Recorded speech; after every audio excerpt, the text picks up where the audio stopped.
Hi friends, good evening. সবাই কেমন আছো? নিশ্চয়ই খুব ভালো আছো, আমিও খুব ভালো আছি। রিনির রান্নাঘরে তোমাদের সবাইকে স্বাগত। আজকে বিকেল বিকেল তোমাদের সাথে বকবক করতে চলে এসেছি। আজকে একটা ইউনিক রেসিপি নিয়ে এসেছি, যেটা আমাদের সবার ভীষণ প্রিয়, একদম কেএফসি স্টাইলে চিকেন পপকর্নের রেসিপি। তাহলে চলো দেখে নেওয়া যাক কীভাবে কত তাড়াতাড়ি আমরা চিকেন পপকর্নটা তৈরি করতে পারি একদম কেএফসি স্টাইলে। চলো, দেখুন আমি চলে এসেছি রান্নাঘরে। এখানে চিকেন পপকর্নটা বানাবার জন্যে এখানে 300 গ্রাম মতো আমি ছোটো ছোটো করে পিস করে চিকেনটা কেটে নিয়েছি। আর 2 টেবিল স্পুন এর মধ্যে আমি আদা রসুনের পেস্ট দিয়ে দিচ্ছি। আর তার সাথে 1 টেবিল স্পুন মতো গোলমরিচের গুঁড়ো, 1/2 টেবিল স্পুন হচ্ছে বেকিং পাউডার,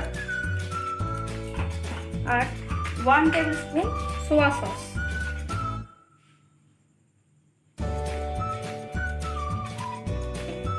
এটা দিয়ে আমি এটাকে এখন আধ ঘন্টা মতো আগে ম্যারিনেট করে নেবো, ভালো করে মাখিয়ে। সব চিকেন পিসগুলোতে যাতে সমানভাবে লেগে যায় সোয়া সস, সব পেস্টগুলোই ভালো করে এইভাবে মাখিয়ে আমি এটাকে আধ ঘন্টা রেখে দেবো। আমি চিকেন পিসগুলো নিয়ে নিচ্ছি এখানে ময়দার ভেতরে ভালো করে আগে কোট করে নেবো। আমি অনেকগুলো পিস একসাথে করছি, আমাদের ভালো করে ময়দাটা গায়ে মিশিয়ে নিতে হবে, লাগিয়ে নিতে হবে। হয়ে গেলে ডিমের গোলাতে এইভাবে একটা করে দিয়ে দেবো, দিয়ে ভালো করে ডিমটা ঝরিয়ে বিস্কুটের গুঁড়োতে দিয়ে দেবো।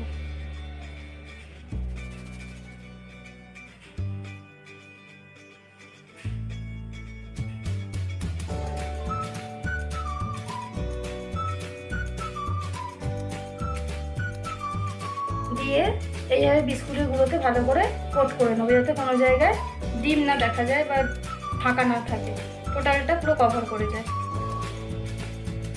দিয়ে এইভাবে এগুলোকে তুলে নেবো। দেখুন আমি এখানেও অনেকগুলো তৈরি করে রেখেছি, এইভাবে বাকি সবগুলো আমি তৈরি করে নেবো। এখানে কড়া বসিয়ে দিয়েছি, তেল গরম হয়ে গেছে। এবার আমি এই যে যেগুলো গড়ে রেখেছিলাম চিকেনগুলো, এগুলোকে এবার একটা একটা করে ফ্রাই করে নেবো।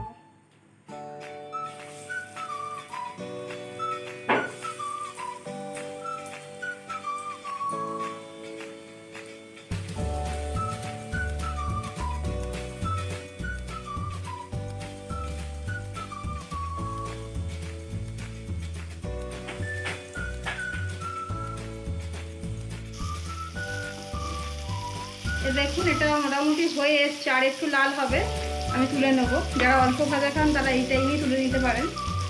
আর এখানে ব্রেড ক্রাম্বসটা আমার ঘরে তৈরি করা, পাউরুটিকে রোস্ট করে এখানে আমি এটাকে মিক্সিতে গুঁড়ো করে নিয়েছি।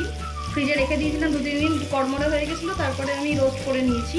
আপনারা টোস্ট বিস্কুটও গুঁড়ো করে নিতে পারেন। এখন তো সবসময় বাজারে সব কিছু পাওয়া যাচ্ছে না লকডাউন পিরিয়ডে, বা আপনারা বাজার থেকে যদি কিনতে পান, অ্যাভেলেবেল পান, তাহলে সেটা দিয়ে তো করলে আরও বেটার হয়। তবে ঘরে তৈরি জিনিসও কিন্তু খারাপ কিছু হয় না। ব্রেড ক্রাম্বসের রেসিপিও একদিন আপনাদের সাথে শেয়ার করবো।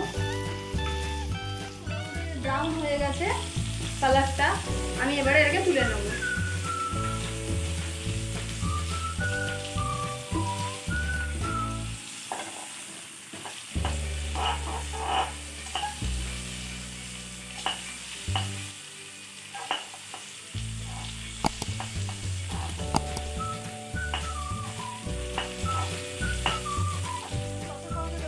একদম কেএফসি স্টাইলে চিকেন পপকর্ন।